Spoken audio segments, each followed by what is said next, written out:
Bonjour, bienvenue dans ce webinaire, ce débat qu'on va vous présenter en ligne. Alors, qui dit webinaire dit que vous n'aurez pas l'occasion d'interagir. Nous, on ne vous voit pas, mais vous, j'espère que vous nous voyez bien. Pour les questions-réponses, vous avez sur votre écran une petite touche qui s'appelle justement questions-réponses. C'est là que vous allez pouvoir poser les questions et non pas dans discussion.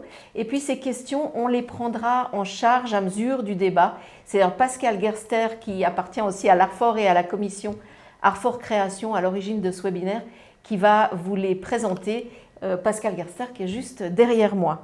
Avant de vous présenter nos invités, je vous propose de vous présenter cette heure et quart et demie, on verra, qu'on va passer ensemble. Le titre, ces métiers qui disparaissent, qui meurent, certains reviennent, certains changent simplement. La question aujourd'hui, c'est de se demander comment est-ce qu'on va accompagner les gens qui sont dans cette problématique ou dans cette potentielle difficulté. Alors on va commencer avec un thème, peut-être qu'on ne touche pas beaucoup quand on parle de souffrance au travail, c'est celui des métiers de haut standing. Alors je ne vous cache pas qu'avec nos invités, on a eu de la peine à définir ce haut standing, mais on va vous parler des managers, des banquiers, peut-être des gens qui ont fait un long cursus universitaire comme les avocats et qui voient aussi leur métier changer. Donc comment est-ce qu'ils vivent cela? Comment est-ce qu'on peut les accompagner? Ce sera un peu le débat. Et la troisième partie, ce sera justement comment nous, membres de la formation, membres des RH, voire les dirigeants, peuvent accompagner ces parcours individuels et ces parcours finalement collectifs, c'est-à-dire que s'il y a des difficultés individuelles, il y a potentiellement, et on le verra avec nos invités, des difficultés organisationnelles. Et puis au fil de ce débat, par chapitre, on viendra voir les questions que vous aurez posées, que Pascal nous distillera pour que les invités puissent y répondre. Évidemment, je vous ai dit qu'on parlait de ces métiers de haut niveau, mais on va évidemment élargir le débat sur les autres métiers parce que cette vision qui change, ces métiers qui changent, c'est quelque chose qui touche finalement absolument tous les secteurs. Voilà pour les questions-réponses, voilà pour la présentation. Alors je vous propose de découvrir Hélène Ducret qui est à côté de moi au travers d'une vidéo qu'elle nous a proposée et après on lui posera des questions. Ce n'est pas la réponse qui est importante, mais l'attitude face à la question. Hélène Ducret, formatrice en développement professionnel, j'accompagne toute personne durant leur transition et évolution professionnelle. Passionnée par le comportement humain et son impact sur les relations sociales, j'aide les dirigeants, les collaborateurs et les équipes à plus facilement s'adapter aux exigences élevées du monde du travail d'aujourd'hui et à vivre ces changements avec optimisme et dans la sérénité. Suite à mes propres transitions professionnelles, je désire partager mon amour pour l'apprentissage tout au long de la vie, ce qui m'a permis d'ouvrir des portes aux métiers les plus divers que variés. Aujourd'hui, je me considère comme une slasheuse heureuse. Hélène Ducret, bonjour. Bonjour. Alors, vous êtes conseillère en développement personnel, facilitatrice en développement professionnel. Vous vous intéressez, et c'est dans ce cadre qu'on va vous interroger aujourd'hui, plutôt au parcours individuel, mais comme on l'a dit, individuel implique des choses au niveau collectif. Alors, une première question. Votre dernier mot, slasheuse, qu'est-ce que ça veut dire? Vous êtes une slasheuse? Une slasheuse, oui. Alors l'emploi classique standard, comme aujourd'hui, n'est plus tellement la norme.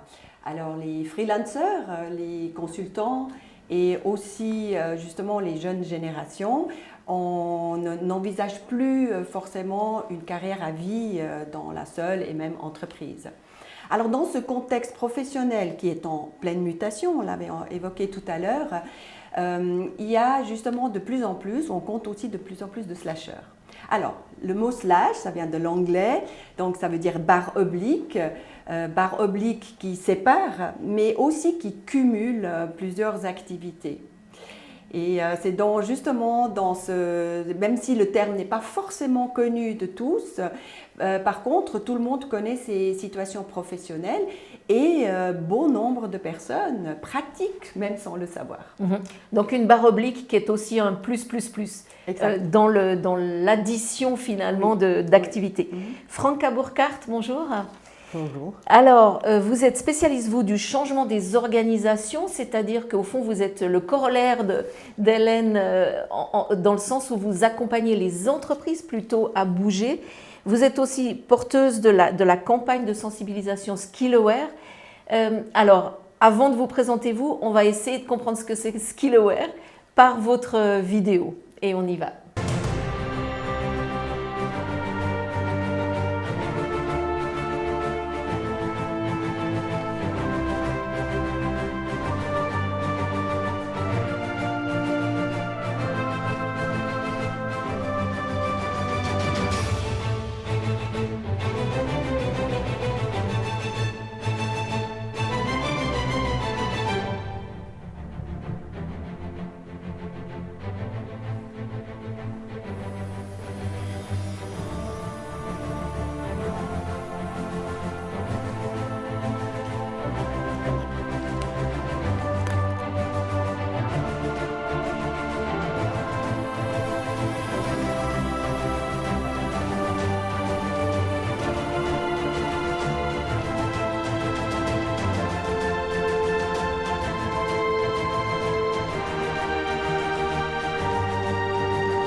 Skillaware, donc c'est une campagne de sensibilisation pour les milieux essentiellement bancaires, et d'ailleurs on va commencer à parler de ces milieux-là avant d'élargir.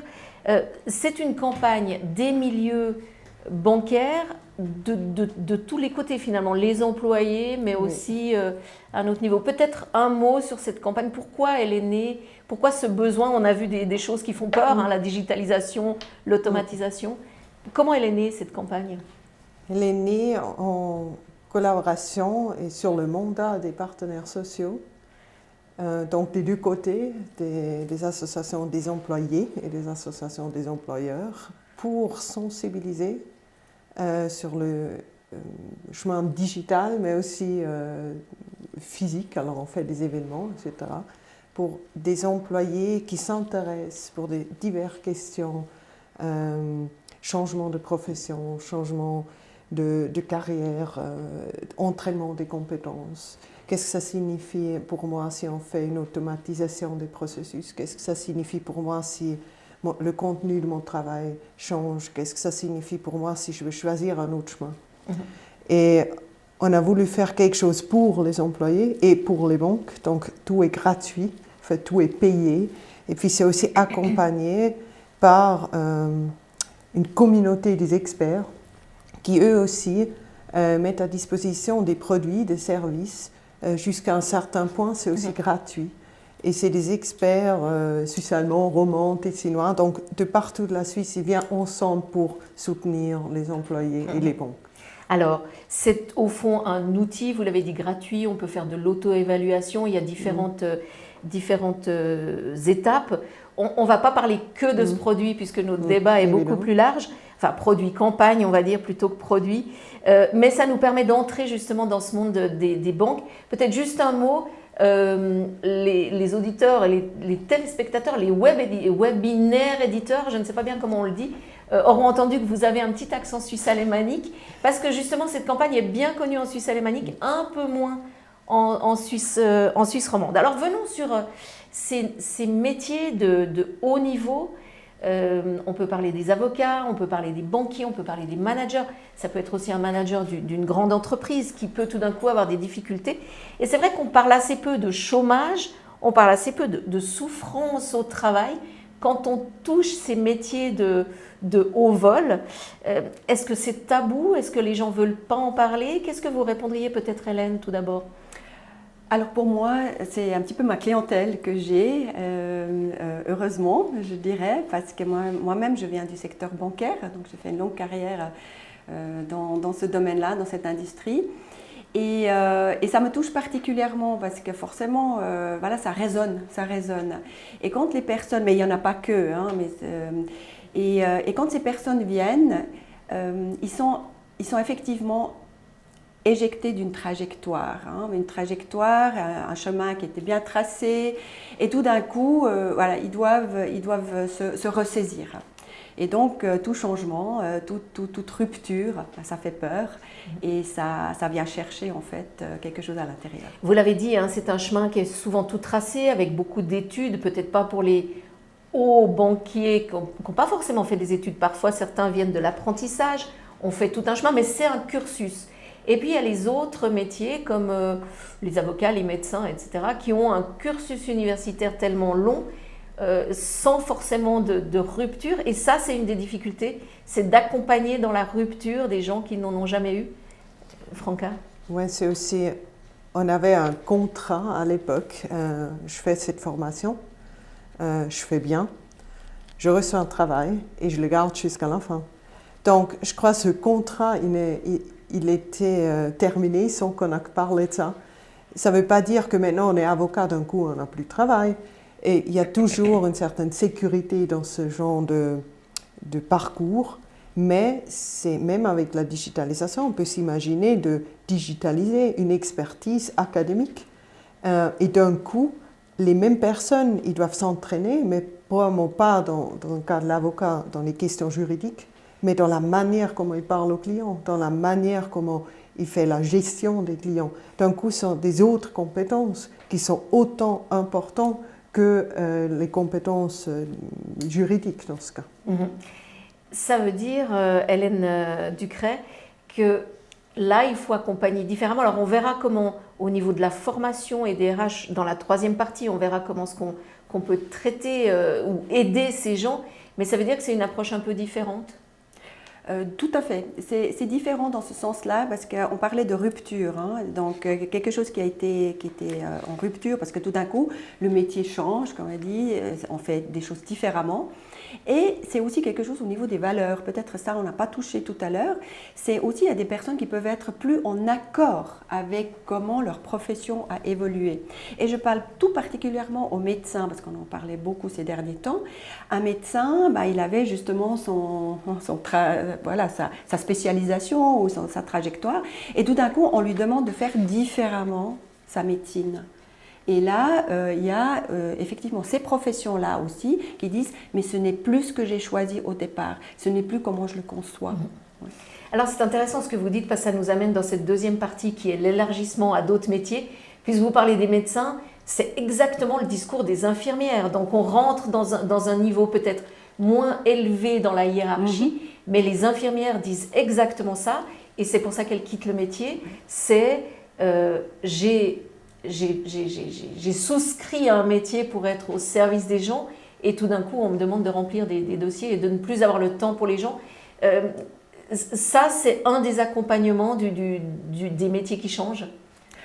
C'est un aspect, je dirais, parce que c'est bien plus large que ça. Quelqu'un qui est en rupture, pour quelle raison qu'elle soit, que ce soit justement quelqu'un qui a choisi de quitter une entreprise ou de se réorienter, ou quelqu'un qui est forcé par la restructuration, voilà.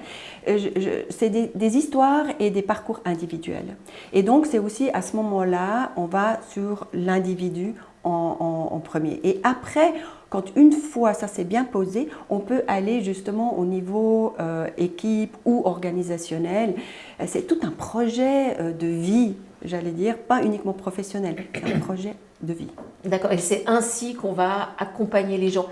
Dans ces changements, on a parlé de la digitalisation, on a parlé de l'automatisation. Est-ce que les entreprises sont prêtes à ces changements ou est-ce qu'elles courent derrière ? Franca. Ça dépend un peu de l'entreprise, je dirais. Ça dépend aussi de la branche. On voit des branches qui ont commencé bien plus tôt, qui ont été concernées il y a déjà 10 ans, 20 ans, Et maintenant, il y a les autres qui doivent un peu courir parce qu'ils réalisent qu'eux aussi sont concernés. Maintenant, je crois que cet aspect identitaire, ça se réalise déjà à l'intérieur des projets de changement, alors quand les gens ont encore un boulot. C'est un aspect identitaire, non pas seulement de savoir ce que je fais, mais aussi avec qui je travaille, le taux de collaboration, le taux de contact avec le client ou le patient, le contenu des outils que je dois utiliser. Donc, identité et compétence, ça va ensemble. Parce que si j'apprends quelque chose d'autre, je suis quelqu'un d'autre. Donc, ça, c'est quelque chose qui va ensemble. Donc, ce n'est pas toujours simple à les motiver, de dire « Allez, c'est pas si difficile, on va quand même encore faire ce petit bout. » Oui, mais ça change quelque chose au niveau identité professionnelle. Ça veut dire que dans votre accompagnement au changement de vie, il y a quelque chose de très psychologique finalement, Hélène. Oui, parce qu'on est dans l'humain, donc on restera avant tout humain. Et la technologie, c'est un outil qui a toujours existé. Je veux dire, même 100 ans en arrière, on avait de la technologie. Donc, c'est rien de nouveau en tant que tel. C'est tout simplement, c'est aussi de mettre la barrière plus basse au niveau de la peur. Parce que toute nouveauté, toute chose qu'on ne maîtrise pas, ça nous met dans un inconfort, et notamment sécuritaire. Et la psychologie, justement, la sécurité psychologique, il y a beaucoup d'entreprises maintenant qui travaillent là-dessus, sur ces aspects-là, effectivement. Ça fait un paradigme. Quand on parle d'automatisation, je pense évidemment industrie. Et dans l'industrie, les choses vont très très vite, avec peut-être des personnes qui ont choisi justement de faire un apprentissage pour ne pas être confrontées à des études, à des bouquins, et qui ont un savoir-faire tellement énorme, et tout d'un coup on vient leur dire ton savoir-faire c'est bien, mais il ne sert à plus rien. Et comment est-ce qu'on fait ce passage? Comment est-ce qu'on peut finalement aider à ces métiers qui changent à notre insu ou à l'insu de mon plein gré, comme disait un célèbre cycliste il y a très longtemps? Ouais, je crois qu'il y a un autre problème encore avant, d'apprendre à quelqu'un d'être et de faire quelque chose de nouveau. Ça, c'est une chose. Mais les entreprises, souvent, aujourd'hui, ils ont encore besoin de cette activité qu'il a toujours fait ou qu'elle a toujours fait. Donc, on n'a pas un intérêt réel aujourd'hui qui se transforme de quelqu'un qui a travaillé bien, donc quelqu'un qui d'un coup fait des gestions de clients, qui fait des grands projets. Donc aujourd'hui, il doit encore faire son boulot, quoi. Donc demain entre guillemets, d'un coup, il y a les processus qui changent, et là, d'un coup, on n'a plus besoin de ça. Et c'est extrêmement irritant pour les gens de comprendre les deux choses. Alors, on ne me laisse pas sortir de mon cadre, mais on me demande d'être prêt à un moment donné. Et ça fait peur, et ils ont raison aussi parfois d'avoir peur, et autant plus les entreprises doivent motiver les gens de sortir de temps en temps de leur cadre comfort zone, dans le cadre de travail d'aujourd'hui, pour déjà tester et évaluer qu'est-ce qu'ils aimeraient faire et qu'est-ce qu'ils peuvent faire une fois les processus changent. Avec des directions qui peut-être elles-mêmes ne sont pas prêtes à faire ce passage. Je vous propose de passer vers Pascal Gerster qui a des questions des gens qui nous écoutent. Pascal, vous avez quelques questions à nous proposer? Non, pour l'instant, je n'ai pas de questions. Très bien. Mais j'invite les gens quand même à utiliser l'onglet questions-réponses qui se trouve au bas de l'écran. Très bien, parfait. Alors, puisqu'il n'y a pas de questions, on va continuer notre débat. Ça veut dire que vous êtes absolument complète dans vos questions. S'il n'y a pas de questions du public, c'est parfait. Il y a quelque chose de l'ordre dans ce que vous dites du deuil. C'est-à-dire il faut faire le deuil de quelque chose qu'on sait, il faut faire le deuil d'un certain confort finalement. Et je ne dis pas confort dans le sens négatif du terme, c'est-à-dire je m'endors sur mes lauriers, je suis bien là où je suis, mais confort de savoir qu'on est bon là où on est bon, et tout d'un coup, potentiellement aller vers quelque chose vers lequel on ne va pas être forcément bon. Vous avez des exemples peut-être de gens qui ont eu cette difficulté, soit tout en haut de la hiérarchie, soit dans d'autres niveaux? Hélène Ducret. Alors, ce qui me vient à l'esprit, c'est un client qui a effectivement avait un très très joli poste, et tout d'un coup, en fait, c'était une personne presque indispensable. Tout le monde allait vers lui, c'est lui qui détenait aussi l'historique de l'entreprise, en fait. Voilà. Et tout d'un coup, voilà, je crois que l'entreprise a été rachetée ou délocalisée. Que beaucoup de multinationales le font, justement, en tout cas certains secteurs qui vont justement tout d'un coup partir. Et la personne, en fait, était venue avec sa famille, ne pouvait pas envisager une délocalisation dans un autre pays, voire encore plus loin. Et du coup, voilà, cette rupture, d'avoir plus de filet, d'être un expert, le réseau social aussi, tout d'un coup, en fait, ça tombe. Et ça crée une solitude, mais un isolement. Et ces personnes-là, ils ont tendance justement à après se renfermer, se replier. Et donc, d'où la difficulté après de justement aller dire « Hé, coucou, je suis à la recherche d'un emploi ou une nouvelle opportunité ». Que ça peut être à l'intérieur de l'entreprise, voire à l'extérieur. Tout à l'heure, je demandais si les entreprises savaient anticiper ou si elles couraient derrière. Ça veut dire que l'individu, l'employé, doit aussi anticiper et pas courir derrière. On va revenir dans une troisième partie sur justement comment est-ce qu'on va accompagner ces gens en tant que RH, en tant qu'employé. Mais vous avez parlé et après je viendrai vers Pascal qui a des questions, vous avez parlé de l'historique de l'entreprise qu'il avait en main. Et ça m'amène une autre question, c'est est-ce que le partage de savoir fait pas partie justement du travail? C'est-à-dire, si je suis le seul à connaître l'historique, je sais qu'on va venir me demander à moi. Je travaille par exemple dans un magasin et je sais que chaque fois qu'un client vient faire une question un peu bizarre, c'est vers moi qu'on va venir. Est-ce qu'on doit travailler au niveau des entreprises pour que ce savoir se partage mieux, pour qu'il y ait moins de précaré, de je sais ça, on va venir vers moi, ça me valorise. Est-ce que là, il y a un travail aussi au niveau organisationnel peut-être de partage de compétences, et qui est peut-être nouveau? Je ne sais pas. Je ne crois pas que c'est nouveau, forcément. Je crois qu'il y a toujours eu ces gens qui collectent le savoir pour se protéger. Justement, c'est une stratégie pour se protéger, c'était toujours le cas. Je crois qu'il y a aussi un facteur de la taille de l'entreprise. Alors si c'est petit, évidemment, on n'a pas 1000 personnes pour la même question. Donc c'est plus souvent dans ce cadre où il y a quelqu'un qui vraiment collecte un savoir énorme sur ses 20 ou 30 ans de carrière. Maintenant, je crois que ça c'est un problème, mais ce n'est pas forcément le seul. C'est souvent que est-ce que je suis la seule dans cette situation et est-ce qu'on me donne du temps? Et je crois que si on donne l'impression qu'on n'a pas le temps pour se développer et on est seul, alors chacun est isolé, malgré qu'on a 100 personnes qui sont concernées par le même processus, on parle à chacun comme à un individu. C'est que toi qui est concerné par ça. Ça, ce n'est pas réel. Si on fait des changements, on voit des populations qui commencent à bouger. Et puis, vu qu'ils sont ensemble, ils peuvent s'aider, ils peuvent soutenir aussi émotionnellement. C'est important que même les Suisses, avant tout peut-être les Suisses allemands, apprennent de parler, d'avoir peur et d'avoir des émotions et que ce n'est pas facile. Oser dire comme ça.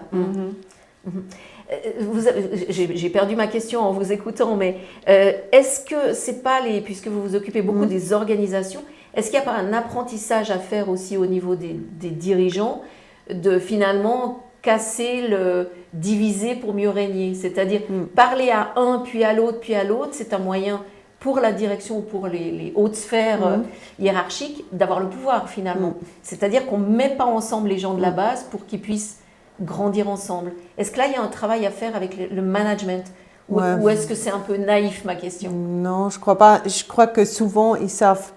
C'est pas forcément, si on regarde les parcours, les formations des managers, c'était très économique. Il y avait très peu de formation psychologique, psychologie de l'organisation. Il y avait très peu de formation en termes de storytelling, communication. Donc les gens, ils savent pas. Ça, c'est la première chose. Ils savent les modèles économiques, quoi que ce soit. Ils sont très forts aux finances, toutes ces calculations. Mais après, quand il s'agit de l'humain, qui souffre ou qui en collectif, une organisation qui souffre, là peut-être c'est difficile parce que c'est pas appris. C'est la première chose. Et la deuxième chose, selon le niveau, donc il y a des dirigeants qui sont des cadres, mais encore dans une situation comme Hélène l'a décrite tout à l'heure. Après, il y a des vrais élites, donc ceux qui doivent de toute façon plus jamais travailler s'ils ne veulent pas. Donc ils ont arrêté à comprendre qu'il y a des gens qui bossent pour beaucoup moins d'argent, qui n'ont pas ah ouais, tu travailles pour ça? Ouais, oui. Donc ça, c'est un problème que d'un coup, on est plus dans le même monde. Et puis, de toujours se mettre dans l'organisation et de vivre et de parler aux gens et de comprendre de quoi il s'agit, même si soi-même on n'est pas menacé. Ça, c'est forcément nécessaire. Autrement, c'est comme un roi et puis les autres, et puis on n'a plus de connect. Et là, on revient au début de notre débat sur les rois, justement, et les reines, parce qu'il y en a quelques-unes quand même, qui se sentent intouchables avec cette difficulté tout d'un coup de vivre une rupture énorme. Parce que justement, il n'y a pas ce lien humain ou de l'importance de travailler pour vivre, mais juste on est dans le travailler pour exister finalement au top. Alors je peux peut-être rajouter quelque chose parce que c'est très très intéressant. C'est pas forcément que c'est une mauvaise intention derrière, mais cette déconnexion de la réalité, moi je l'ai vécu moi-même. Je veux dire, j'ai adoré mon métier, j'ai adoré de travailler dans la banque, et c'est vrai, au bout d'un moment, on se déconnecte parce qu'on reste isolé, on reste dans ce monde. Mais mon mari travaille dans une banque, ma sœur, mon beau-frère, mes amis, etc. Au bout d'un moment, on était un cercle très restreint, et en fait, on évoluait dans ce monde-là.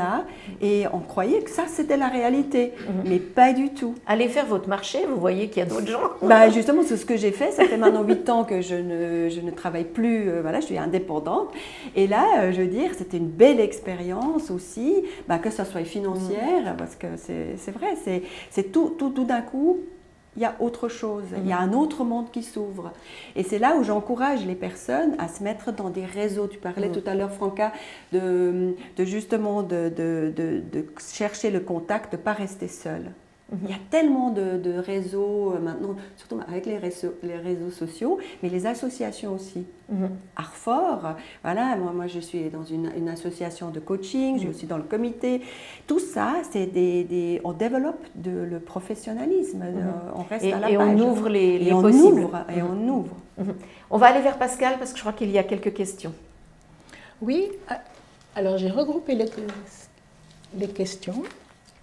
Et en général, les gens reviennent sur l'aspect humain, c'est-à-dire montrer le gain que les gens puissent tirer de ce changement.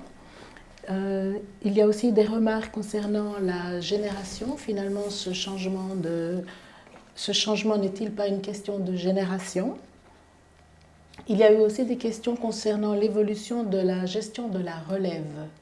Comment cette relève est-elle accompagnée? Et enfin, quelqu'un s'interroge sur quelles sont les compétences dont on parle finalement. Voilà, je vous laisse répondre. Très bien. Alors, commençons peut-être par la dernière question, les compétences. Quelles sont les compétences dont on parle qu'on peut perdre ou qu'il faut acquérir pour justement ne pas perdre pied? Peut-être Hélène d'abord et puis après Franca. J'enchaîne ce que je disais tout à l'heure, c'est de travailler en réseau et élargir ce réseau et l'entretenir. Ça veut dire les contacts.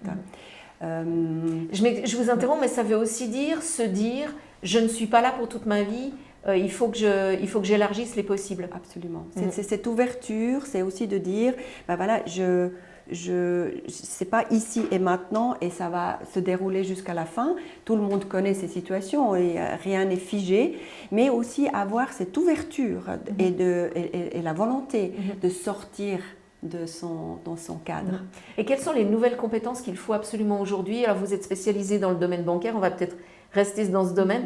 Quelles sont les nouvelles compétences, Franca, qu'un employé qui entre à la banque doit se dire « Ouh là là, il ne faut pas que j'oublie de peut-être ouvrir vers ça aujourd'hui ». Alors, pour avoir le contexte d'une banque, je crois là, on a cet aspect technique qui est très important. Évidemment, on a de plus en plus de tools, des processus automatisés, digitalisés. C'est évidemment qu'il faut se sentir plus ou moins à l'aise avec ça. Mais même si on prend les infirmières ou quoi que ce soit, des autres professions, ce n'est pas seulement des compétences techniques ou digitales. C'est avant tout pour moi, et ce que je vois souvent que les gens ils perdent leur travail, c'est parce qu'ils ne se gèrent pas eux-mêmes. Ça veut dire le stress management, pouvoir accepter de se mettre en question régulièrement, de faire une autre formation, de changer. Cette capacité de me mener moi-même dans un changement régulièrement, de faire le deuil de cette sécurité sur 30 ans. Ça, c'est self-management, mais c'est une attitude, mais c'est aussi une compétence. Et la deuxième qui est générale, je crois qu'elle n'est pas limitée au secteur bancaire, c'est les compétences de communiquer, de mener un dialogue, de se présenter. Ça ne veut pas dire de se vendre, mais quand même de pouvoir formuler, de pouvoir argumenter. Ça devient de plus en plus important, vu que tout effet information brute vient avec les machines. Donc ce qui reste, c'est l'émotion, la communication humaine. Donc ça devient de plus en plus important. Et le dernier, qui est pour moi pas lié uniquement au secteur bancaire, c'est l'éducation de l'esprit, dans le sens de... C'est pas une histoire académique, c'est plus une histoire académique de pouvoir penser dans des modèles, dans des analyses méta. Souvent, même si on a une profession qui est très opérative, très concrète, on est de plus en plus obligé à avoir le grand picture, le big picture. L'image globale, voilà. Un zoom arrière au fond, qui nous donne une vision plus globale. Alors, ce que vous avez dit au début, ça amène à la question sur les générations, c'est-à-dire savoir que dans 30 ans, on ne sera peut-être plus là. Ça, les nouvelles générations, elles l'ont capté. C'est-à-dire que quand on postule à 25 ans, on ne se dit pas je sortirai à la retraite. On se dit tant que je suis bien là, je reste là, et il y a plein de possibles. Est-ce que dans votre accompagnement, vous l'avez dit, vous accompagnez aussi des jeunes qui choisissent une voie, ça change ça? Est-ce que vous avez dû vous adapter, Hélène, à finalement cette nouvelle génération qui a compris ça, et peut-être qui ne met plus le métier ou le travail comme la priorité absolue de la vie? Oui, ça c'est clairement le cas. De l'autre côté aussi, les jeunes, et là je leur fais vraiment en fait un grand merci aussi, parce qu'ils ont quand même la loyauté. Ils ont choisi un métier. Peut-être ils l'ont même choisi pour faire plaisir à maman et papa. Ça c'est souvent le cas.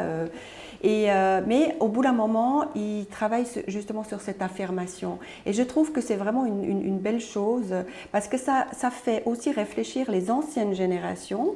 Et moi, je suis une adepte justement de cette cross-génération. Les jeunes peuvent apprendre aux plus âgés, justement, peut-être cette facilité des réseaux sociaux, de la communication qui se fait maintenant différemment. Et puis les personnes qui sont peut-être plus ancrées dans l'expérience et dans cette longévité de leur métier, ils peuvent aussi partager.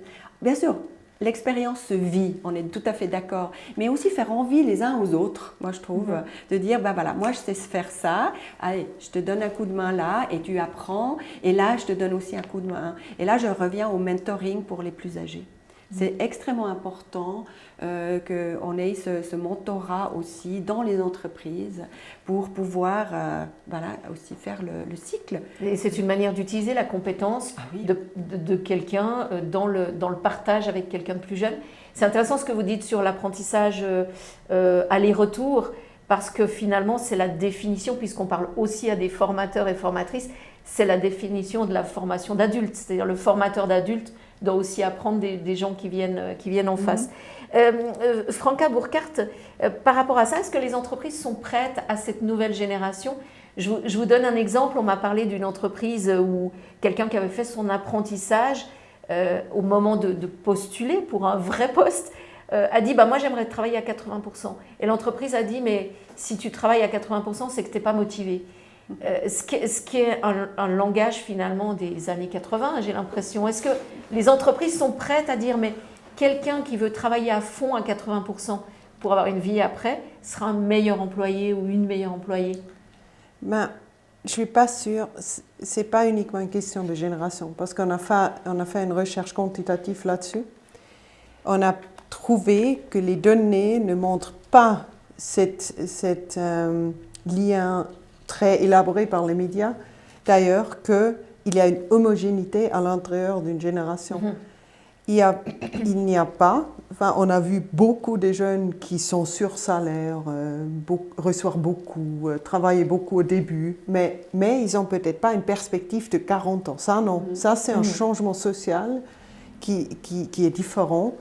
Mais après, il y a les jeunes qui aiment travailler temps partiel, il y a des jeunes qui aiment travailler à 100%, de gagner beaucoup, de gagner moins, mais d'avoir indépendance, peu importe, il y a de tout. On a une génération qui est habituée à la diversité. Donc, on ne peut pas les prendre comme une entité homogène. Je ne crois pas que c'est réaliste. Donc, il y a des employeurs pour tout le monde. Il faut juste les trouver. Il faut trouver l'employeur qui va bien avec moi et mes besoins. Et c'est la même chose pour des générations qui ont maintenant 30 ans, 40 ans, 50 ans. Et on voit que aussi les gens de 45, ils aimeraient réduire le taux de travail, ils aimeraient changer ça. Donc c'est une culture qui change et toutes les générations vont avec un peu, les plus jeunes un peu plus intenses. Après, il y a un autre facteur qui n'est pas lié à la génération. Moi, je suis génération Y. Donc, je vais être génération Y quand j'ai 80 ans.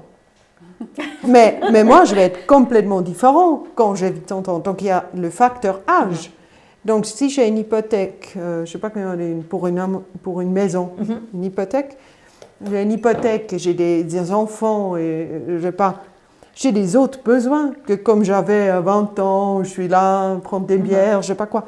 Une autre responsabilité aussi. Justement, c'est un changement de vie. Donc, peu importe à quel âge on a ce changement de vie, souvent c'est après 25-30 ans, on a des autres besoins. Donc, il ne faut pas avoir comme entreprise, les Suisses allemands, en tout cas, je ne sais pas pour la partie roman, mais je connais le discours dans la partie suisse allemande, ils ont une approche génération, mais aussi une approche âge. Donc, dans quel cycle de vie sont les gens qui postulent? Tout à l'heure, vous avez dit, il s'agit de trouver le bon employeur pour moi. Mais quand on postule, on choisit d'abord un poste. Ajouter encore, on ne choisit pas, non, c'est faux, j'ai tort? Ouais, je ne sais pas si on le fait. D'accord avec moi. On ne devrait pas. Hein, d'accord, mais c'est difficile de dire je choisis à la fois un poste qui m'intéresse parce qu'on me propose un tel poste avec telle qualification, ça correspond à mon CV, mais en plus il faut ajouter d'avoir le bon employeur, il faut les connaître parce que dans la postulation, à l'entretien, on est tous un peu dans la séduction. L'entreprise séduit l'employé et l'employé séduit. Donc, comment est-ce qu'on fait pour... Est-ce que vous pensez qu'il faut aller sur Internet, chercher des tas d'infos sur l'entreprise et sa direction et son employeur? Alors là, je peux répondre avant toi. Oui, d'accord. Juste parce que je me connais un peu dans ce domaine, parce que les universités, par exemple, avec les associations alumni, etc., donc, ils profitent de ce network, justement, que les vieux, donc moi, par exemple, j'arrive et je parle aux étudiants, je dis, bon, si vous êtes plutôt du style, vous allez voir dans cette branche, plutôt cette entreprise. Donc, il y a un échange sur ça. Et évidemment, il n'y a pas tout le monde qui le fait, mais c'est une faute de ne pas le faire. Parce qu'avoir un bon poste avec un travail qu'on aime, dans un contexte qu'on déteste, alors ça n'aide pas du tout. Vous voulez ajouter quelque chose à ça, Hélène? Oui, parce que ça, c'est vraiment le cœur, j'allais dire, en tout cas de mon accompagnement. C'est de trouver l'entreprise dans laquelle, justement, je peux déployer, en fait, toute ma contribution, mon potentiel et autres. Et parfois, on a des biais cognitifs. Parce que, justement, suivant le parcours qu'on fait, on me dit, il faut absolument aller, je prends maintenant le domaine de montre de luxe, voilà, il faut absolument aller chez Rolex ou chez Breguet ou je ne sais pas où. Citez-les toutes une fois qu'on en Voilà, a cité comme une. ça, Non, mais tout voilà, à fait. on éparpille, voilà, en fait. Bon, bref, en fait, voilà. En fait, il y en a plein. Mais juste pour dire, c'est par exemple pour des étudiants, ça pourrait être dire, ah, je vis cette maison-là. Et en fait, est-ce que c'est bien pour un premier poste d'aller viser là où je veux absolument y aller? Est-ce que c'est peut-être pas justement de faire un petit peu les gammes et puis de choisir une entreprise, j'allais dire, moins prestigieuse pour pouvoir viser en fait l'entreprise. Ça, c'est une des choses que vous faites dans votre accompagnement de jeunes. Ça peut l'être, de dire, parce que justement de mettre toutes les chances aussi de son côté pour pas se griller si on n'a pas d'expérience. Donc arriver là où on aimerait arriver, pas forcément dans un premier jet, mais dans un deuxième jet. Je parle pour la jeune génération qui est au début du monde professionnel. Bon, c'est pas seulement pour les jeunes. Non, non, justement. Je veux dire ça, cette temptation, je ne sais pas comment dire. La tentation. Tentation d'aller vers quelque chose qui brille. Bah oui. Ça, nous tous, on a ça, on ne doit pas être jeune pour ça. Mais après, on paye toujours un prix. Ça, c'est une réalité. Si quelqu'un vient me dit, bon, ils m'ont bien payé, puis ils m'ont dit ça, et maintenant c'est difficile. Ouais, mais tu penses quoi? Pourquoi il y a cette œuvre surréale? Et donc, il y a toujours un prix à payer. Donc, il faut faire attention, il faut évaluer bien et vraiment prendre toute sa vie et dire, est-ce que je veux vraiment investir une telle grande partie de ma vie pour que ça brille? Oui. Et là, on peut rajouter quelque chose dans le monde bancaire. Donc, moi, j'ai beaucoup de sollicitations, pas forcément aussi, puisque j'ai évolué là-dedans. Et là, il y a des gens qui viennent du secteur bancaire qui me disent « je veux changer, je veux partir, donc je veux quitter ». Donc, ils sont encore en emploi et plus jamais la banque. Parce que justement, il y a ce côté dégoût, donc l'illusion du départ est tout d'un coup devenue, en fait, j'allais dire, vraiment l'endroit où il ne faut pas mettre les pieds. C'est comme une relation amoureuse en quelque sorte. C'est ça, le prince charmant se transforme en crapaud. Voilà, donc c'est un petit peu ça. Oui. Quand je vous entends, j'ai l'impression qu'on vit quand même dans un monde un peu parallèle en Suisse. C'est-à-dire que si on a tous ces choix au moment où on postule, ça veut bien dire qu'il y a beaucoup de place. On n'est pas dans un chômage à 98% ou allez, soyons plus raisonnables, à 15-16%. On est vraiment dans une situation en Suisse assez confortable pour justement se donner les moyens d'aller vers ce vers quoi on aimerait aller peut-être. Franca, après on passera vers les questions de Pascal. Là, il y a un élément qui est important. Là, évidemment, il y a des gens qui sont au chômage, qui cherchent, qui sont en train de se réorienter. Il y a beaucoup de gens qui ne font pas, qui souffrent uniquement. C'est la seule chose qu'ils font. Et ils souffrent parce qu'ils ne réfléchissent pas, parce qu'ils ne se laissent pas accompagner, parce qu'ils sont dans un environnement qui it's not a match. Ça ne fonctionne pas. Ça a changé, quoi que ce soit. Ou peut-être parce qu'on les a cassés dans leur emploi précédent, ou parce qui fait qu'on n'a plus les ressources. Et puis nous, on n'est pas éduqués, je dirais, éducation de l'esprit, de faire une réflexion, de dire, ah, maman, c'est pas possible que je souffre, donc il y a quelque chose qui tourne mal, et de chercher aide, soutien. Par exemple, Hélène, on reste là-dedans comme c'est quoi, froche grenouille? Oui, grenouille dans l'eau chaude. La grenouille, dans l'eau chaude. Oui, c'est l'idée de la grenouille qu'on met dans de l'eau tiède et puis l'eau monte et la grenouille ne s'en rend pas compte parce qu'elle chauffe gentiment. Voilà. Donc, et puis je crois, il faut réaliser comme employeur et aussi comme employé quand il s'agit d'une souffrance qui commence et de là aller dans la réflexion parce que évidemment, les gens pensent peut-être les banques ou je sais pas, différentes branches ne sont pas bien, mais ce n'est pas forcément ça. C'est juste de se réorienter sur ça, ce qu'on veut faire. Parce que d'avoir personne au chômage, mais d'avoir un taux de maladie qui augmente au niveau psychologique et au niveau physique, ça, c'est pas mieux. Hein. Alors, il faut parler de comment s'orienter, comment se soutenir ou se faire soutenir.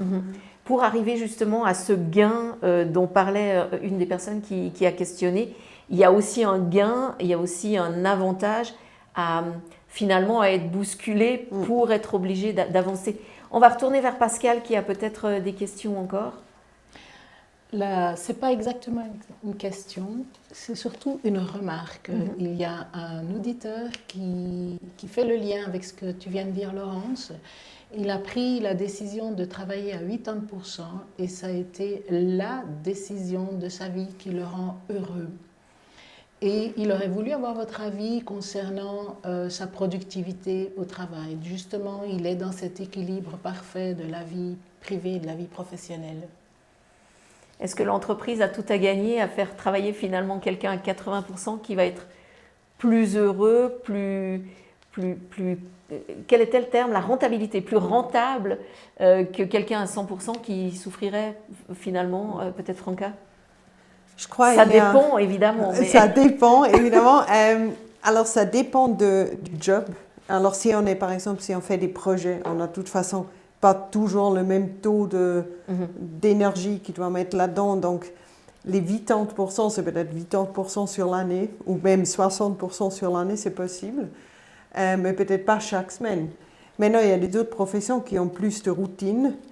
Donc là, il y a plus de régularité déjà au niveau de la semaine. Ça, c'est une chose. Et la deuxième chose, c'est la culture de l'entreprise. Par exemple, je connais des entreprises qui ont ça, que le résultat est exactement ce qui est décrit par ce monsieur ou cette dame, qu'il y a un super équilibre pour les deux côtés. Les employés ont plus d'efficacité parce qu'ils sont bien à l'aise, donc ils travaillent mieux dans les 4 jours qu'ils sont là.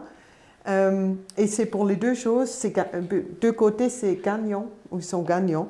Après, il y a des cultures où uniquement l'entreprise est gagnante de 80%. Pourquoi? Parce qu'on a une culture de stress et de pression. Après, on travaille 120%, mais on est payé pour 80%. Donc, évidemment, il faut réfléchir à la culture et à l'environnement et au poste qu'on a, parce que ça peut être une chance énorme. Ça peut être aussi un trap. Donc, un piège. Oui, tout à fait. C'est-à-dire que si on diminue notre temps de travail, il faudrait que notre activité diminue aussi. C'est-à-dire qu'on ne peut pas faire le même travail dans le... Et ça risque d'être... Jusqu'à un certain niveau, oui, mais après... Tout à fait. D'autres questions, Pascal, ou on passe à la 3e étape? D'accord. Alors, on passe à la 3e étape directement, parce que c'est important pour les gens qui nous écoutent. D'ailleurs, merci de nous rejoindre, de nous accompagner dans ce webinaire. Parmi vous, des gens qui appartiennent au RH, parmi vous, des gens qui appartiennent à la formation. Et donc, on va se demander finalement comment est-ce qu'on peut accompagner ces gens dans ce passage parfois douloureux, parfois moins douloureux, parfois choisi, parfois pas du tout choisi, soit de changer de métier, soit de s'adapter à un métier. On rappelle le titre de ce webinaire, des métiers qui changent et des métiers qui disparaissent aussi. Il y a peut-être de nouveaux métiers qui arrivent. Alors, en termes peut-être des RH, puisque on parlait tout à l'heure des directions, vous disiez certaines directions ont compris, d'autres pas. Certaines directions sont tellement dans un monde parallèle, c'est-à-dire je gagne beaucoup, donc je ne me rends pas compte que d'autres doivent travailler pour vivre. Mais finalement, ces directions accompagnées de RH. Et donc, c'est peut-être aux ressources humaines de faire ce job. Comment accompagner, peut-être Hélène, puisque c'est votre métier d'accompagner des individus, mais comment accompagner dans le cadre d'une entreprise un individu dans cette souffrance-là, dans ce passage obligatoire finalement? Alors, donc, il y a deux choses. Il y a des entreprises, effectivement, qui ont un département RH. Et puis là, il y a même encore plusieurs personnes qui travaillent au sein de l'RH, notamment dans les grandes entreprises. Dans les petites et moyennes entreprises, souvent, on ne peut pas se permettre. Donc, en fait, il y a aussi une cumul de fonctions. Et quand on a vu ces dernières années, en tout cas, quand à l'époque, moi, j'étais encore dans la banque, on avait vraiment le département RH qui avait une fonction stratégique. Souvent maintenant, on a pris le directeur financier, puis on a mis les RH sous les finances. Parce que les ressources humaines, ça a un coût. Et ça, je trouve que ça m'engage que moi, hein, mais c'est vraiment une erreur de pensée, de considérer les ressources humaines comme un coût. Et pourquoi pas un actif, justement? Voilà. Et donc là-dedans, le département RH est un petit peu en porte-à-faux. En tout cas, ce qui m'est arrivé quand moi j'ai travaillé au sein de ce département, parce que finalement, on doit vraiment avoir la stratégie, et puis de l'autre côté, on est à faire avec les humains qui viennent avec toutes leurs souffrances. et avec leurs problèmes, leurs Voir demandes, leurs projets aussi. leurs projets et leurs attentes. Voilà. Et là, c'est effectivement une articulation à faire qui est une affaire d'entreprise. Alors justement, après, on va revenir sur le pratique de comment est-ce qu'on peut accompagner. Mais ce terme ressources humaines, je ne le connais pas en allemand, mais il est un peu paradoxal dans certaines entreprises. C'est-à-dire, pour moi, ressources humaines, c'est des ressources en faveur de l'humain, mais parfois, les ressources humaines sont vraiment au service non pas de l'employé, mais de l'employeur, de la stratégie, comme vous dites. Je me trompe ? Je suis vraiment négative, un peu cynique. Ouais, il y a un peu de tout aussi ici. Je veux dire, plus le RH ou plus l'entreprise est grande, souvent pour économiser, on a limité les RH, voire sur des processus opérationnels, donc l'engagement, le salaire. salaire, Et remplir les puis, fiches. on a réduit les so-called business partners, donc les conseillers internes, on les a réduits sur les managers. Donc, les employés normaux, ils ne les voient pas. Moi aussi, j'étais dans une grande entreprise. Quand je suis partie ma dernière journée, j'ai appelé à l'étranger. Et puis là, il y a quelqu'un qui a répondu. Je dis oui, je suis là, c'est ma dernière journée, qu'est-ce que je dois faire? Ouais, attendez, je dois demander le exit team. Après, il y avait de la musique classique qui sont retenus. Ouais, laissez le laptop là, bonne vie. Donc, ça a été ça, la fin de plusieurs années d'être dans cette entreprise. Après, il y a des autres organisations où ils ont des RH qui sont très proches, parfois trop proches des gens, parce qu'ils ont comme deux identités. Ils sont caretakers. Donc accompagnants. Accompagnants, prennent soin, comme des pédagogues sociaux un petit peu. Mais ils sont aussi des entraîneurs, plus en plus. S'il y a toute une organisation qui va dans la transformation, ils n'ont pas, eux non plus, ils ne peuvent pas se reposer sur être gentils. Ça ne marche pas. Il faut gérer la tristesse, il faut gérer les conflits, il faut pousser, il faut trouver des chemins à motiver, à montrer des chemins. Et ça, c'est épuisant. Et là, les business partners, eux aussi, ils ont une transformation du profil de travail qui est énorme. Et je vois des gens qui ont une excellence en ça, ils sont impressionnants à voir dans le travail. Il y a ceux qui ne bougent pas. Et là, c'est un problème, parce que si le RH ne bouge pas, les autres ne bougent pas. Oui, c'est un rôle central. Les RH ont un rôle central. Oui. Alors, je m'adresse aux gens justement des RH, si vous voulez réagir, hein, parce que un peu cyniquement, tout à l'heure, j'ai dit que les RH étaient au service de de la direction et pas des employés. Donc, n'hésitez pas à m'envoyer des coups de pied si vous n'êtes pas d'accord, via les questions, hein, je rappelle.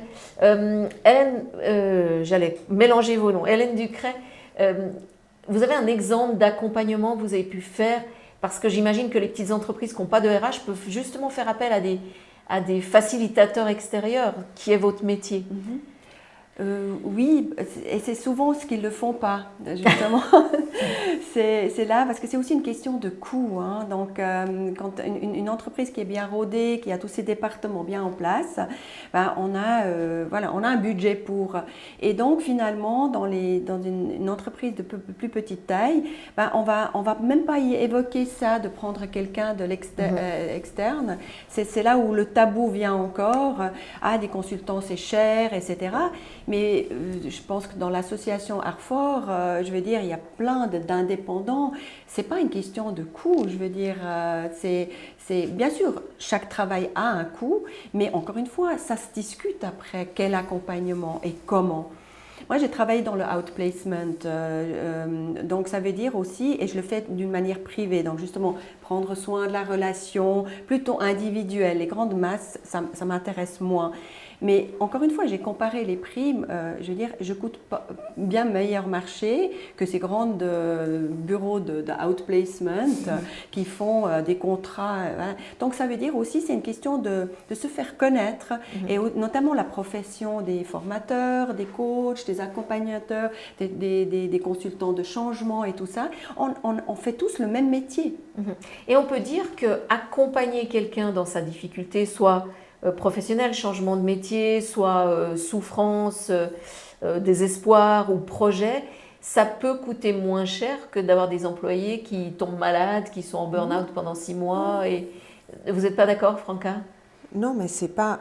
Je veux dire, il y avait une fois un chef RH qui m'a dit, d'une grande entreprise, qui m'a dit « Mais ça me sert à quoi quand ils sont en bonne santé ?» Et je dis « Mais, je sais pas, c'est un droit de l'homme, je sais pas quoi. Je pense qu'il n'y a pas de prix derrière la santé. Mais c'est notre population. » Alors là, il faut aussi arrêter de parler des coûts à un moment donné. Et c'est juste une responsabilité. Point. Après, comment le faire? Ça ne veut pas dire que tout le monde se sent chaque jour au travail comme à l'aise, comme dans les vacances. Ça, c'est pas la réalité. Évidemment, ça pleure parfois. Et c'est fâché. Et on veut pas bouger. Et puis c'est là, justement, je pense qu'il faut le RH qui est très, très actif, notamment les business partners et les sections des RH développement, qui font des entraînements, qui font des formations pour les responsables des teams, qui insistent que responsabilité pour un team ou pour une organisation n'est pas un loisir, c'est une partie de la profession. On ne gagne pas plus parce qu'on est beau, on gagne plus parce qu'on a une responsabilité pour des humains, pas uniquement pour un contenu. Donc, ça c'est une profession. Il faut connaître un peu la psychologie de l'humain et le RH doit être derrière ça. Parler aux gens, dire non, combien de temps tu as investi dans ton team cette semaine? Rien. OK. Quand on fait un rendez-vous la semaine prochaine pour que tu investis dans les discours de développement, dans l'analyse et l'identification des problèmes potentiels, chaque semaine, on est responsable de son team. Donc le RH, ça pousse. Et évidemment, on doit être formé. Et c'est là où les consultants viennent à l'aide, soit au niveau individuel, soit au niveau collectif. Moi, je suis souvent à côté de l'RH. Au début, c'est eux qui, parfois, ils pleurent un peu parce que ça doit bouger aussi. Mais d'un coup, ça commence, ils sont partout dans l'organisation, ils poussent. Et puis là, ensemble avec les responsables des teams, ça commence à bouger. Et puis l'humain au centre. Mais c'est une question de responsabilité, ce n'est pas une question des coûts. De responsabilité de l'entreprise. Ouais, et de l'humain. Ce qui est intéressant dans ce que vous dites, c'est qu'on se rend compte que finalement, on peut... Je vous ai présenté tout à l'heure en disant vous êtes plutôt sur le travail individuel, mais pas que, et vous plutôt sur l'organisationnel, mais on se rend compte que c'est complètement interdépendant. C'est-à-dire que travailler sur l'individuel ou l'individu pour qu'il progresse, pour qu'il s'auto-forme, pour qu'il s'auto-évalue, par exemple avec votre campagne Skillaware, c'est faire marcher l'entreprise. Et indépendamment, l'entreprise, si elle s'intéresse à l'individu, elle va mieux. Donc, mais ça, est-ce que c'est compris dans le monde, reprenons le monde bancaire par exemple, mais on ne va pas parler que de celui-ci, mais c'est compris cette interdépendance et cette responsabilité pour l'entreprise que chacun aille bien? Vous voyez, c'est comme avec les politicians. Si vous prenez n'importe quel parti, il y a toujours 2 ou 3 qui déconnent tout le temps et les médias sont là-dessus. Donc on a l'impression que ces partis, c'est les 2-3 personnes qui déconnent. Mais ce n'est pas vrai. C'est ceux qui s'expriment le plus puis qui disent des choses qui choquent. Et dans le secteur bancaire, il y a 2 ou 3 qui s'expriment ou qui agissent d'une telle manière qu'ils n'ont pas de sensibilité pour l'humain, pour le social. Mais la grande majorité des gens qui travaillent dans les banques et la grande majorité des gens qui gèrent des teams, mais ça, c'est des gens qui sont à 100% là-dedans, qui ont compris. Mais parfois, le contexte, les propriétaires, les buts qu'on a, ça devient toujours très, très lourd à mettre tous en même temps sur place. Donc, je crois que ce n'est pas, mis à part les 2 ou 3, qui n'ont vraiment pas compris, mais la grande majorité a compris. Mais après, une chose, c'est comprendre, et l'autre chose, avoir la possibilité, la force de vraiment mettre ça sur place. Alors, j'aimerais qu'on revienne à la formation aussi. Je rappelle le titre, c'est « Métiers qui disparaissent ». Donc, un métier qui disparaît, je disparais avec, si c'est mon métier. Ou alors je dois progresser. Comment est-ce qu'on accompagne au niveau de la formation ces gens qui doivent, à n'importe quel âge, à n'importe quel, c'est en fonction de l'évolution de l'entreprise, avec n'importe quel savoir-faire et savoir-être, doivent progresser ou disparaître. Comment est-ce que vous les accompagnez? Peut-être que disparaître est la meilleure chose parfois, parce que ça permet un rebond vers autre chose, mais comment est-ce que vous les accompagnez pour que dans leur entreprise, ils continuent à se sentir bien? Alors, comme Franca disait tout à l'heure, au début, ça ne disparaît pas du jour au lendemain. Voilà. Donc, et même tout d'un coup, des personnes qui disent « Ah oui, je ne voyais pas le truc venir, tout d'un coup je me retrouve, voilà, j'ai plus de travail parce qu'on ne veut plus de moi, mes compétences sont obsolètes. » C'est comme la météo, je veux dire, au bout d'un moment, voilà, on sent les choses arriver. Alors effectivement, il y a des choses qu'on ne veut pas voir arriver. Et ça, il y a souvent mes clients qui me disent « Mais oui, quand on travaille sur qu'est-ce qui était déjà là ?» Alors, il y avait des signes. Donc, une entreprise qui me largue en tant que, si je veux avancer, etc., quand justement, je dois tout le temps mettre cette énergie dedans, est-ce que c'est peut-être pas le signe que cette entreprise-là, elle n'a pas intérêt en fait, ou j'ai pas intérêt, en fait, de rester dans cette entreprise. Donc le changement d'entreprise pour être une solution.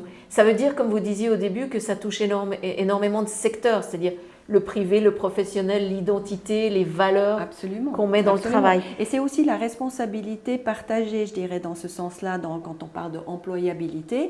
L'entreprise a clairement sa responsabilité, mais en fait, chacun a une responsabilité individuelle. Et les deux vont se retrouver à un moment donné. Et c'est ça qui fait justement ce truc, ou ce terrain magique, où tout devient possible. Est-ce qu'il y a des nouveaux métiers dans la formation, ou est-ce que la formation, puisqu'on parle de changement, d'évolution, est-ce que la formation doit changer pour justement s'adapter? Et dans quelle mesure les formateurs et formatrices qui nous écoutent, comment est-ce qu'ils doivent progresser? Peut-être l'ont-ils déjà fait.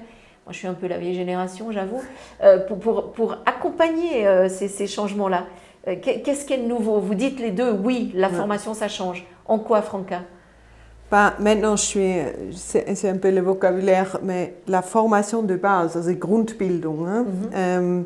Donc là, évidemment, il faut avoir une mise en pratique. Ça veut dire d'envoyer des gens pour chasser des certificats. Mais j'en suis fatiguée d'avoir des gens qui ne savent pas appliquer, mais ils ont 1 million de certificats. Ça ne sert à rien. Les entreprises ont déjà compris que les certificats, ça ne sert pas à grand-chose comme ça. Il faut le certificat, évidemment. Il faut aussi pouvoir appliquer les compétences qu'on a. Enfin, là, c'est une chose. Ça veut dire, je m'excuse, je vous interromps, mais ça veut dire que la formation doit être pratique. C'est-à-dire qu'on doit valoriser la formation par les pairs sur le lieu de travail plutôt que... Et donner la possibilité, on envoie une centaine de personnes à une université, je ne sais pas quoi, pour faire une formation, ils reviennent, ils n'ont pas de temps à exercer ce qu'ils ont appris. Donc, ça c'est une chose. La deuxième chose, c'est un entraînement de ma compétence en tant qu'humain. Parler, analyser, prendre des initiatives. Ça s'apprend pas à l'université ou pas dans une école. Ça s'apprend au travail. Ça s'apprend si on a une association qu'on est dedans. Ça s'apprend avec les enfants, on apprend à négocier. Donc, comprendre que partout on peut s'entraîner, partout on peut s'améliorer et après on peut le spécialiser dans le contexte professionnel. Et le troisième, c'est, again, RH, de vraiment demander des externes de faire quelque chose qui est précis sur les besoins stratégiques d'une organisation. Pas acheter du standard. Ça ne sert à rien. Ça veut dire que le catalogue de 2500 formations dans une entreprise, il n'est pas tellement utile, il faudrait plutôt... il faut savoir ce qu'on a besoin pour ce coup par coup. Je vous donne la parole, Hélène, et après on ira vers les questions parce que visiblement il y en a. Là, on touche vraiment ces compétences transversales et transférables. Hein. Donc, c'est en partout où on est, on peut gagner en compétences ou monter en compétences, mais aussi on doit savoir, voilà, comment finalement je les applique et comment je veux les appliquer. C'est là de puiser dans ses propres ressources et puis après de dire, ben voilà, là je peux les appliquer dans une association. Moi j'ai dirigé une association bénévolement pendant 15 ans, mais vous ne pouvez pas imaginer les compétences que j'ai pu acquérir, de discuter avec plein de gens différents parce que ce n'était pas du tout dans mon métier et tout. Et donc ça veut dire en fait, ces compétences aujourd'hui, ben, je peux les appliquer, et puis je peux les transférer et je peux les développer parce qu'encore une fois, ce n'est pas un one shot, c'est voilà, c'est tous les jours, progrès, et voilà, c'est un projet de vie, quoi, je dis, voilà. Ça veut dire comprendre que le métier n'est pas tout et qu'on peut vraiment apprendre des choses et mettre en pratique. C'est d'ailleurs le cas, en effet, vous parliez, on peut négocier avec les enfants, mais c'est vrai qu'une mère de famille a un catalogue de compétences bien plus grand que certains certifiés universitaires Bac plus 28. Pascal Gerster, il y a des questions. Oui, alors pour rebondir exactement sur ce qui vient d'être dit concernant les certificats et les compétences transférables, quelqu'un a quelques doléances à exprimer. Cette personne s'interroge concernant les demandes des entreprises qui cherchent des professionnels créatifs. Cependant, au moment de l'engagement, ils ne prennent que des personnes qui ont une expérience avérée dans le poste. Et notamment, et surtout avérée en Suisse. Donc là, la personne parle concernant des personnes qui viennent de l'étranger et qui viennent d'un secteur et qui souhaiteraient être en transition vers un autre secteur et qui ont de la peine à se faire engager. Sacrée question. Ça ramène un peu à... Je suis contente, je ne suis pas la seule à être critique avec les entreprises, mais c'est un peu mon rôle de joker ici, mais ça amène un peu cette question, est-ce que les entreprises sont prêtes ? Et est-ce qu'il y a une cohérence entre la demande justement de créativité, d'ouverture, de je vais avoir des employés très variés pour créer une équipe grandiose, et puis en fait on demande de rester dans un secteur. Franca, vous voulez répondre, après Hélène, je vous donne la parole. Ouais, alors je vais peut-être mettre le point sur comment ces annonces sont faites. Alors, il y a souvent plusieurs aspects. Déjà, il y a l'ego de la personne qui emploie. Bon, ce n'est pas l'entreprise, c'est la personne qui l'emploie. Donc, souvent, je vois ça. Je cherche quelqu'un qui est brillant, qui a 20 ans d'expérience, qui n'est pas plus âgé que 30. Alors, des combinaisons qui n'existent pas. Mais c'est parce que lui, il est génial et son team est génial. Et ils vendent ça à tout le monde, notamment au CEO. Évidemment, l'agenda ou l'annonce est construit comme ça. Alors finalement, ils sont contents si déjà quelqu'un propose. Donc ne pas être effrayé si on voit quelque chose comme ça. Ouais. Après, c'est vrai que, en tout cas dans la partie suisse alémanique, je vois ça, on a encore des problèmes avec cross-industry. On a maintenant un projet où la même industrie offre aux banques, s'ils ont des employés qui sont intéressés à faire la passerelle, ils ont une formation élaborée. On a aussi des formateurs romans et suisses-allemands qui font des customized entraînements pour ceux qui aimeraient changer des postes. Donc c'est un entraînement à la postulation ? Ouais, c'est plutôt de changer d'industrie, en fait. Ouais, de secteur, voilà. Ouais, d'avoir une population qui est intéressée à avoir la possibilité de changer. Bon, ça c'est un sujet très particulier parce que c'est une question culturelle entre les branches. Donc ça, on est au début. Ça, oui. Mais Hélène, j'aimerais bien qu'on réponde très très précisément à cette question. Vous voyez des gaps alors vous l'avez répondu au début sur finalement l'impossibilité d'être adéquat par rapport à la demande, mais des entreprises qui demandent un savoir-faire, voire un savoir-être, la créativité, et qui finalement resserrent le poste vers quelque chose de connu. Est-ce que, d'abord la première, non, je vous pose déjà cette question, je ne vais pas vous en poser deux. Oui, vous voilà. le voyez? Oui, je vois tout à fait. Alors, donc, ça dépend encore une fois de l'entreprise. Hein. Moi, j'ai des clients qui disent, dans telle et telle entreprise, très multinationale, etc. Pourtant, c'est des bonnes entreprises, je ne veux même pas postuler. Parce que 3/4 de l'annonce, c'est déjà le speech corporate. Hein. Comme on est bien, etc.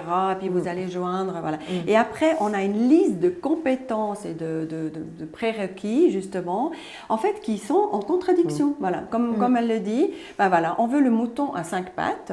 Et après, tout d'un coup, on se retrouve devant, en fait, des gens qui vont, qui vont faire l'interview. Déjà, souvent, on nous pose 50 fois la même question. Donc, chaque personne va voilà, la même chose. Et finalement, la personne qui va engager, elle a un agenda, elle a après la responsabilité. Donc finalement, c'est joli sur le papier, c'est joli peut-être pour dire on est tout à fait divers, on est ouvert, on est inclusif et tout ce qu'on veut. C'est ce que j'appelais la séduction tout à l'heure, j'aurais pu dire la drague. On met la confiture, voilà justement, et on l'étale. Et puis après, quand on est face au poste, non, finalement, c'est pas ça. On doit vraiment. Et là, il y a beaucoup de déceptions, surtout pour des personnes qui font pas justement, qui vont pas se mettre en contact. Moi, je préconise toujours à mes clients, mais cherchez, élargissez votre réseau. Allez chercher quelqu'un qui travaille dans cette entreprise, qui va vous donner un retour. Et là, vous avez un retour qui est tangible. C'est pas le blabla de l'entreprise. Et il y a encore quelque chose, et ça, c'est un peu la communication aujourd'hui. Je veux dire, si je reçois une annonce et on me dit, écoutez, on cherche homme, femme, quoi que ce soit, je sais pas, des critères. Le travail, il n'est pas très intéressant, il n'est pas très bien payé, mais il est réaliste. Et puis, on vous prend si vous allez bien avec le reste des membres des teams. Personne postule. Personne postule. Donc, on a ce problème de itération de aller avec le discours officiel. Évidemment, maintenant, les accountants, comptabilité, les comptables doivent être créatifs. Personne ne veut des comptables créatifs. Personne ne veut ça. C'est un risque pour l'entreprise. Donc, évidemment, maintenant, on ne peut pas dire, on cherche quelqu'un qui est vraiment, alors, qui n'a pas d'humour, qui n'a pas de créativité. Alors, évitez ça à tout prix. Appelez-nous si vous êtes cette personne. Personne ne va écrire ça. Donc, ça, c'est aussi le discours social qui intervient. Mais ça amène à la difficulté dont on parlait tout à l'heure de choisir non seulement la bonne entreprise, mais le manager qui nous convient. C'est-à-dire qu'on est quand même dans et inversement. On est quand même dans quelque chose d'un peu touchy et surtout un peu dans une triche officialisée finalement. D'ailleurs, là, c'est un ajout que j'aimerais vraiment faire, c'est les personnes vont joindre une entreprise, mais ils vont quitter un manager. Hein, donc et c'est souvent ça. On veut l'entreprise parce que... Et puis après, on va se heurter au réel. Voilà, justement. On a une équipe, ça peut aussi être l'équipe, mais souvent, en fait, c'est à cause de la personne qui dirige l'équipe. Souvent, c'est à cause de ça qu'on quitte. On ne peut pas généraliser, mais c'est quand même souvent mon manager. Et beaucoup de personnes, quand ils ont des doléances, c'est mon manager. Et là, dans le cas, justement, aussi, la personne qui engage, tout d'un coup, on a des... Voilà, ça ne colle plus. Et ce n'est pas une belle expérience. Hein. Moi, j'encourage les entreprises de dire, mais vous ne vous rendez pas compte le tort que vous pouvez faire point de réputation à votre entreprise en traitant vos candidats de telle manière. Parce que ça veut dire aussi, c'est quelle image l'entreprise donne. Et ça, c'est le processus de recrutement est un processus justement hautement, j'allais dire, doit être hautement qualifié dans ce sens-là. Il doit être. Okay. Vous accompagnez aussi, vous aidez aussi au recrutement, si je ne m'abuse. Oui, ça c'est vraiment mon. Il y a encore un aspect qui est souvent pas ouvertement adressé, mais qu'on recrute le change maker. Ça veut dire qu'on a un team X avec une culture X, avec une compétence X. Et puis, on aimerait de changer ça. Et parce qu'on n'a pas réussi... On demande à un externe de venir... On pense, je prends quelqu'un qui est complètement différent, je l'insère dans le team et j'espère que le team, il change. Et oui, c'est possible, mais uniquement si ça va vite, le changement va vite, et puis autrement, la personne, elle brûle ou elle adapte. Ça veut dire the recruiting of the change maker. C'est un problème parce que très souvent, on le met au milieu du team. On dit, voilà, tu es un aigle et moi, là, c'est les pingouins. Fais-les voler. Ouais. Et puis après, l'aigle, il est là, et puis tout le monde va dans l'eau et nage. Et puis à un moment donné, ou bien il est seul, ce qui est pas pour l'humain, ou bien il quitte, ou bien il nage. Donc il va commencer à nager. Avec les autres, et donc il n'aura pas créé le changement. Ou il se noie. Ouais, c'est encore on est pire. d'accord.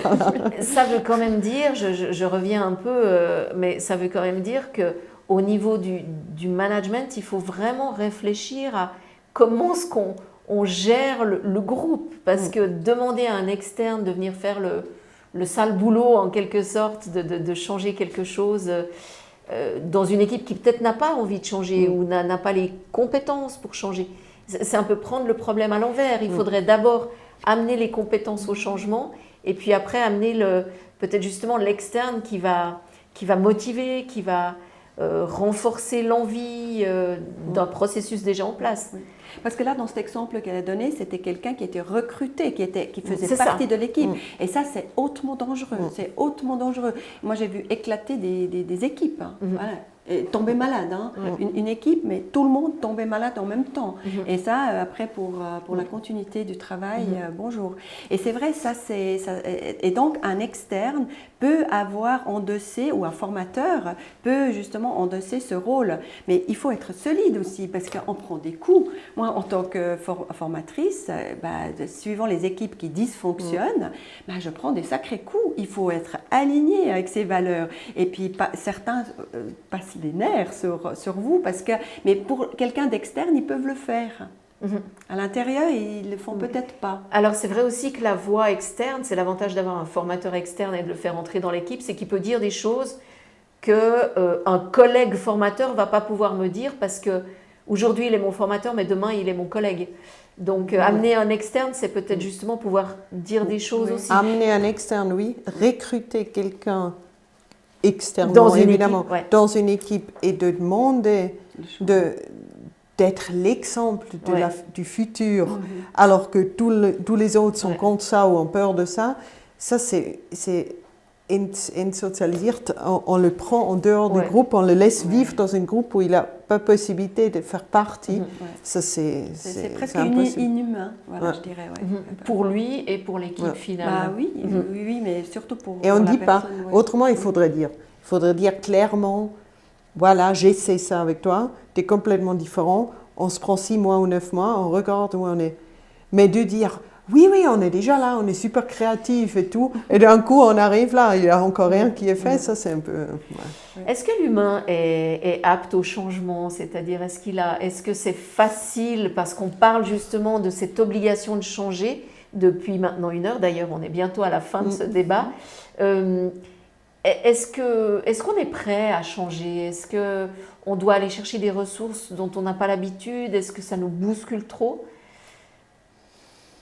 Ça dépend un peu de l'individu et aussi l'entraînement qu'on a avec ça. Évidemment, je crois que, là je prends mon exemple personnel. J'accompagne des changements. Je suis beaucoup mieux à les accompagner que de les vivre, évidemment. Ça me stresse aussi. Malgré que je connais tous les concepts, les recettes, les réflexions et tout, ça me stresse et c'est normal. Il n'y a pas tout le monde qui a le même taux de stress. Ça va, c'est différent. Mais si on réalise, par exemple, changer de maison, changer de copain, changer quoi que ce soit, il y a plein de choses dans la vie où on dit adieu et bonjour à quelque chose de nouveau. On doit se mettre en question. Il faut perdre du poids, prendre du poids. On vieillit. On jeunesse rarement, mais on vieillit en tout cas. Bon, alors on a plein de choses qui sont des changements. Parfois, ça nous stresse. Important, c'est avoir une attitude. J'ai besoin du temps, donc je dois le voir venir. J'ai besoin du temps pour me développer. Je ne peux pas le faire seul. Je dois avoir quelqu'un pour parler, prends quelqu'un de professionnel, peut-être même ça suffit d'avoir un ami ou une équipe, et puis je prends un pas après l'autre. De ne pas avoir un but qui est énorme, grand, ça démotive. Et ça, c'est peut-être l'accompagnement. On arrive au bout de ce webinaire. Je voulais juste voir avec Pascal s'il y avait d'autres questions rapidement. Non, je n'ai plus de questions. D'accord, très bien. Alors, il me reste à vous remercier, tous ceux et celles qui nous ont écoutés. Merci beaucoup de nous avoir accompagnés, d'avoir posé vos questions. Merci à vous. Je rappelle, Franca Burkhardt, vous êtes spécialiste en changement des organisations. Donc, vous travaillez plutôt au niveau de l'entreprise. Vous être venu aussi nous parler de Skillaware. Alors, on en a parlé peu, mais parce que ça concerne surtout le monde bancaire. Mais enfin, ça se trouve sur le site. Hélène Ducret, vous êtes conseillère en développement personnel, facilitatrice, je m'excuse, je lis ma fiche parce que j'ai de la peine, facilitatrice en développement personnel, mais comme on l'a vu, parler de l'individuel, c'est aussi parler de l'équipe, c'est aussi parler de l'organisation et c'est parler aussi de la société parce que finalement, tous ces changements dont on a parlé, c'est la société qui nous les impose, donc c'est un processus gigantesque dans lequel le petit humain a employé ce débat et employeur aussi d'ailleurs. Merci beaucoup d'être venu avec nous. Je rappelle que ce débat a été organisé par l'ARFOR et la commission ARFOR Création. L'ARFOR qui met en place un annuaire qui regroupe en fait tous les formateurs. Ça va être en ligne très bientôt. Tous les formateurs avec leurs spécificités et les entreprises. Peut-être que ce sera un outil utile de communication, de lien entre les différents secteurs. En tout cas, merci beaucoup d'être venu. Bravo vraiment pour votre français, parce qu'au début, vous étiez inquiète, mais alors c'était vraiment magnifique. Okay. On a compris plus ou moins. On a tout compris. Et merci aussi à l'équipe de Jean-Pierre Bess et Gestiform qui met en ligne ce webinaire. Merci beaucoup et à très bientôt. Au revoir.